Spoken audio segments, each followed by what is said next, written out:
किन भनिन्छ त नेपाललाई सतीले सरापेको देश? यो स्टोरी जान्नको लागि हामी जानुपर्ने हुन्छ आजभन्दा 300-325 वर्ष अगाडिको नेपालमा। त्यतिखेर नेपाल भनेर बुझिन्थ्यो काठमाडौँ उपत्यकालाई, र काठमाडौँ उपत्यकामा त्यतिखेर 3वटा राज्य थिए, कान्तिपुर, पाटन र भक्तपुर। त्यसो भए यी सती को थिइन् जसले चाहिँ चितामा चढ्नु अघि नेपाललाई श्राप दिएर गइन्? उनका पति को थिए र सतीले किन नेपाललाई जाँदा जाँदै श्राप दिएर जानु पर्यो? यो स्टोरीको डेप्थमा प्रवेश गर्नको लागि हामी यहाँनिर चिन्जान गरौं राजा प्रताप मल्लसँग। हामी यहाँनिर राजा प्रताप मल्लको चर्चा किन गर्दैछौं भने यिनैको पालामा भएको घटना जुन थियो त्योसँग जोडिएको छ सतीले सरापेको देशको स्टोरीको प्रसंग।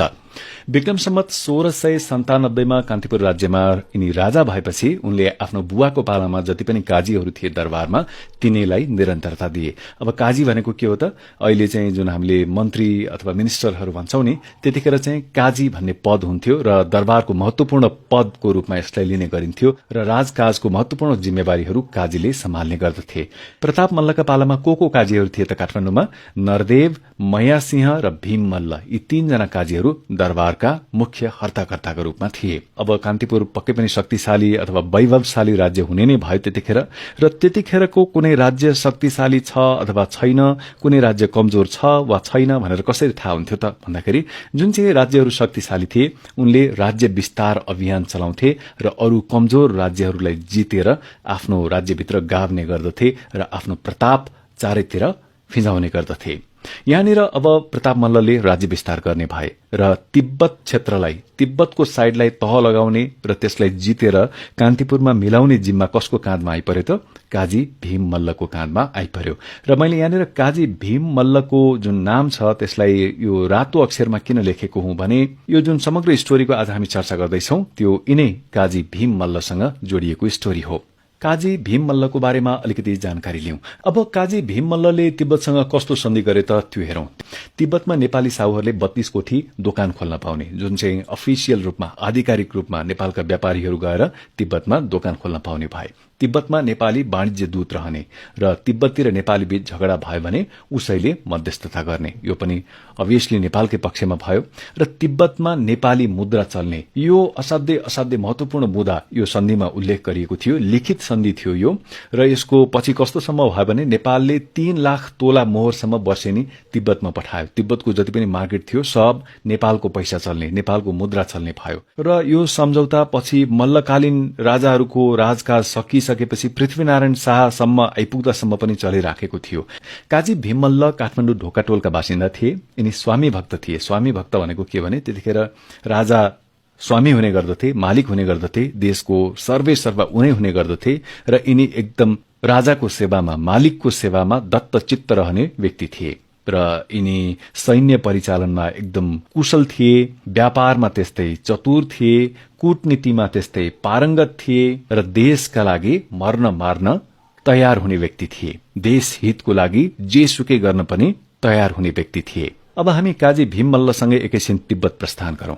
यिनले कान्तिपुरको सेनाको नेतृत्व गरेर तिब्बतमाथि आक्रमण शुरू गरे र कुती, केरुङ र खासा लगायतका जति पनि त्यो क्षेत्रमा ठाउँहरू छन् महत्वपूर्ण, त्यहाँ कब्जा जमाउन पुगे र त्यहाँ मात्रै उनी अडिएनन्, तिब्बतमा भित्रभित्र छिर्न थाले। आफ्नो भित्री क्षेत्रमा समेत कान्तिपुरको सेना प्रवेश गर्न थालेपछि तिब्बत डरायो र काजी भीम मल्ल समक्ष सन्धि गर्ने प्रस्ताव पठायो। अब यहाँनिर तिब्बत डराउनुको अर्थ के हुन्छ भने तिब्बत तल पर्यो, जसले चाहिँ सन्धि गर्न प्रस्ताव गर्यो। यसमा कान्तिपुर पक्षलाई फाइदा के हुनेवाला थियो भने शर्तहरू आफूले सेट गर्न सकिन्थ्यो। अब आफूले तिब्बतलाई तह लगाएर, तिब्बतलाई तल पारेर शर्तहरू राख्न सकिन्थ्यो ताकि तिब्बतबाट बढीभन्दा बढी फाइदा लिन सकियोस्। यो सन्धिले एकदम फाइदा पुर्याएको थियो। यहाँबाट नेपाललाई जुन आर्थिक फाइदा हुन्थ्यो त्यो नेपालले आफ्नो राज्य विस्तारमा खर्च गर्न पाएको थियो। यति दूरदर्शी महत्वको सन्धि यो रहेको थियो। त्यसैगरी हामी अर्को बुँदा हेरौं। नेपाली साहुले तिब्बतमा छोरा जन्माए, नेपाली र छोरी जन्माए तिब्बती हुने। अब यो आजको समयको पर्सपेक्टिभबाट हेर्ने हो भने चाहिँ यो भेदभावपूर्ण देखिन्छ, तर त्यतिखेर यो शर्त किन राखियो त भन्दाखेरि अब जस्तै झै झगडा भयो, झमेला आइपर्यो, त्यहाँ चाहिँ अब सबै तिब्बती छोराछोरी भयो भने त नेपालीको पक्षमा लड्दिने कोही हुँदैन। छोराहरू त बलियो बाङ्गा हुने त्यतिखेर हो, छोराहरू चाहिँ नेपाली हुने, छोरीहरू चाहिँ तिब्बती हुने भनेर शर्त राखियो, जुन चाहिँ त्यतिखेरको सन्दर्भमा यो पनि नेपालकै पक्षमा थियो। अब यो न भूतो न भविष्यति जस्तो खालको सन्धि गरेर तिब्बतलाई घुँडा टेकाएपछि काजी भीम मल्लको बयार काठमाडौँमा चल्ने नै भयो। यो बयार भन्ने शब्द मैले इतिहासकै अध्ययनको क्रममा थाहा पाएको हुँ। बयार भनेको चाहिँ एउटा प्रभाव, हावा। भीम मल्लको हावा काठमाडौँमा चल्यो। घर घरमा, टोल टोलमा भीम मल्लको चर्चा, भीम मल्लको कहानी भनिन थाल्यो कि उनले तिब्बतलाई कसरी झुकाएर नेपालको पक्षमा चाहिँ घुँडा टेकाउन बाध्य बनाए। तर भनिन्छ सफल मान्छेको मित्र मात्रै हुँदैनन्, दुश्मन पनि हुन्छन्, कुरा काट्ने पनि हुन्छन्, खुट्टा तान्ने पनि हुन्छन्। यस्तै भयो काजी भीम मल्लको पनि। दरबारमा जुन चाहिँ प्रताप मल्ल राजा थिए, यिनका आसेपासेहरूले र जो अरू काजीहरू थिए दरबारका, तिनलाई यो भीम मल्लको प्रसिद्धि, भीम मल्लको चर्चा चलेको मन परेन। यिनीहरूले राजा प्रताप मल्लको समक्ष भीम मल्लको नचाहिँदो अनेक तरिकाको कुरा लगाउन थाले, राजाको कान भर्न थाले। त्यसरी काठमाडौँमा काजी भीम मल्लको चुरीफुरी बढेको मन नपराउने काजीहरू जो थिए, नरदेव र मया सिंह, उनले भीम मल्ल विरूद्ध षड्यन्त्र गर्न थाले। अब आफूले भन्दा त राजा प्रताप मल्लले नपत्याउन पनि सक्छन्। त्यसको लागि उनीहरूले के गरे त, भक्तपुरका एकजना वारदार थिए महादेव ओझा, तिनलाई चाहिँ कान्तिपुरमा झिकाए र तिब्बततिरका सम्झौताको चाहिँ एकदम उल्टो पाल्टो गलत व्याख्या गर्न लगाइयो। मल्लमाथि के चार्ज लगाइयो त, भीम मल्ल राष्ट्रघाती हुन्, काजी भीम मल्ल राजद्रोही हुन्, काजी भीम मल्लले देशका विरूद्ध गद्दारी गरेका छन्। र राजा प्रताप मल्लले पत्याए पनि। किन पत्याए भने उनलाई के भने यिनीहरू सबैले मिलेर भनेदेखि काजी भीम मल्लले जति पनि ठाउँहरू जितेका छन् त्यता तिब्बतपट्टि, त्यसै गरी भक्तपुरबाट त्यो एरियामा जाने क्रममा बाटोमा दोलखा, चरीकोट लगायत माथिका पहाड़ी इलाकाहरू जति पनि थिए, त्यसमा आफूलाई राजा घोषित गर्नेवाला छन्। अनि अब प्रताप मल्ल हजुरलाई महाराज भनेर बस्नेवाला छैनन्, आफूलाई स्वयंलाई राजा घोषणा गर्दैछन्। त्यता नपत्याएदेखि हामी महाराज समक्ष साक्षी समेत उपस्थित गराउँछौं महाराज भनेर उनीहरूले नक्कली साक्षीहरू समेत उपस्थित गराउन थाले, जसले चाहिँ सही हो, भीम मल्लले त्यस्तो बदमाशी गर्न लागेको, राज्य विरूद्ध गद्दारी गरेको एकदम ठिक हो महाराज भनेर गलत बयान दिन थाले। त्यसपछि राजा रिसाउनु स्वाभाविकै भयो। उनले भीम मल्ललाई काठमाडौँ आउनको लागि खबर पठाए, तिमी तुरुन्तै काठमाडौँ आइपुग भनेर सन्देश पठाए। अब काजी भीम मल्ललाई यतापट्टिको त केही पनि कुरा थाहै छैन। उनी त पक्कै पनि राजा खुशी भएका छन् म देखेर भन्ने सोचिराखेका छन् र उनी खुशी हुँदै विक्रम सम्वत 1706 माघ 3 गतेको साँझ कान्तिपुर आइपुगे। र मैले सुरुमा पनि जानकारी गराएको थिएँ कि उनको घर ढोकाटोलमा थियो भनेर।